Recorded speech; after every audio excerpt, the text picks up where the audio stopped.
25 minutes in, we're going to go on to the audience's feedback.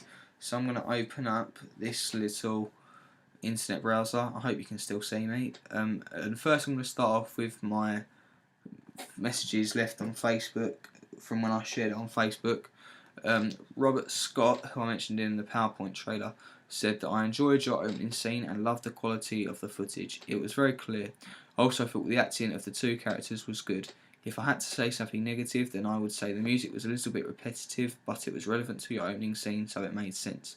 I enjoyed your opening scene, and I thought the editing was well done. However, the characters both presented teenage social groups. They were both wearing hooded tips, which went with the teenage stereotype. Dwayne's character type of talking also followed the teenage stereotype. So this is one bit of feedback, sort of, and he's recognised sort of the representation of Dwayne, and he's recognised a lot of what I tried to achieve, like actually with the music being quite slow, one note at a time, sort of being quite low down as well. I tried to make it as sort of sympathetic as I could. So this member of the audience obviously sort of got that. He did say it was a bit repetitive, but he said that it was relevant. So I think that he understood that, and he said that it was very clear. I think this goes back to my control, which I said earlier.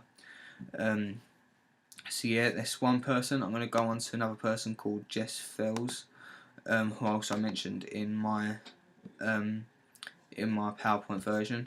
Just wait for this to load. Done. She said that I thought it was really good. I liked the shot when you were going around the grave. It was interesting and not just like, oh, here's a shot of the grave. I think the music was a bit loud and kind of distracting, but it fitted the tone of the opening, so that's good. There was a guy at shot 131. I don't know if it was a runner or something, but he looked like as though he was standing next to the car, so I got a bit confused. To improve, I think you could move the credit where it says starring to the bottom left-hand corner, so it isn't over the grave, but I guess that's down to personal choice, really. It was really good, though.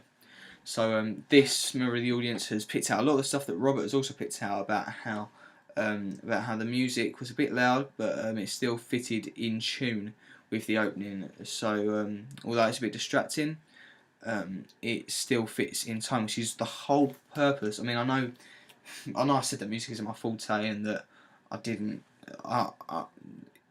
If I'm being deadly honest, I didn't really think that music was a fundamental part. But then I got my market research, and I was like, yeah, music's quite a big part to actually what goes with a genre film. But I think that if I was to improve it, music would definitely be what with Jess Fells, Robert Scott, and other audience members, which I'll come on to. She also said about the guy next to the car. This is something I really tried to avoid, and as I was filming, he kept looking back to see what I was filming. I was just thinking, as soon as you leave, I can't actually film this, and he just didn't leave eventually. So, and all the shots I got were just him. It was very annoying. We tried to turn into. It was a big. That's a different story. But yeah, this audience member actually got confused over it. So I think if I was to do it again, I wouldn't have people in the way. And yeah, that's really it. Apart from moving the credit, I could move that to the bottom left. That wouldn't be anything hard to do. So I might give that a go and see what it looks like. So thank you for that, Jess. I'm going to go on to my actual piece now. Give me a second. So these are only two examples of audience members, and they've both said it was really good, which really makes me which really gives me pleasure, because that's sort of what I wanted to create and all sort of things like that. So I'm very pleased with this. Runaway Boy, opening sequence. Right.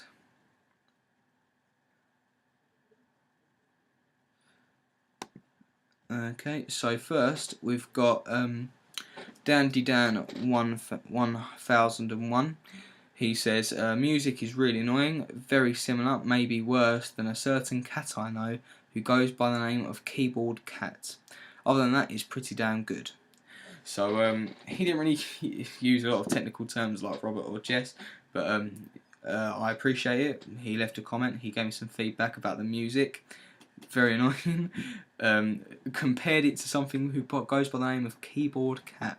So thank you for that, Dandy Dan 101001. So again, music, something that is highlighted as something to improve. I'm not going to say again, I'd improve it a million times if I could.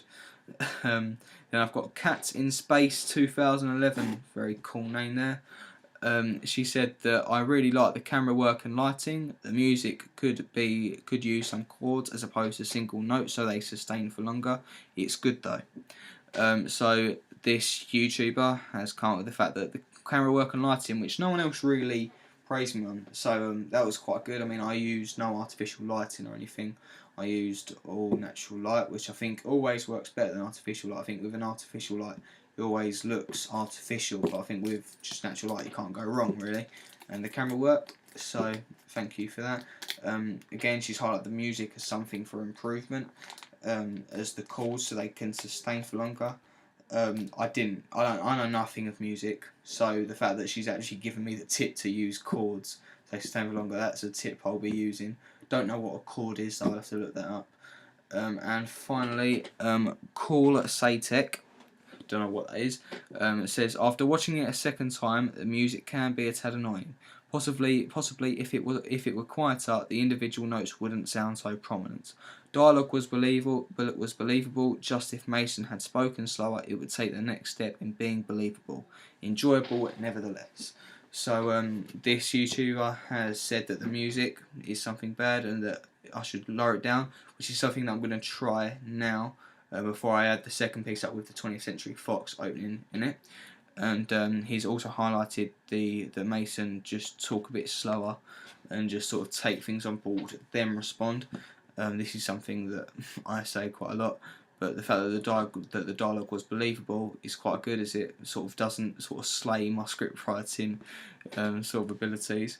And other than that, I got quite a lot of feedback from my focus group and the people who I interviewed and questionnaire. They sort of all said it was very good, that they would definitely watch it. But they all said that music and sort of Mason and sort of just all that sort of stuff that has been mentioned by other people, they said they would improve. So anyway guys, I'm going to try and bring this to a wrap now. I think I've gone through everything on this sort of sheet that says we should sort of go through. So yeah, I've answered all those, gone through all of those, and I've gone through comments and feedback. I don't think there's anything more that I have to do. Hopefully I should get a good grade. I'll let you know all about it once I get my grade. So thank you, peace.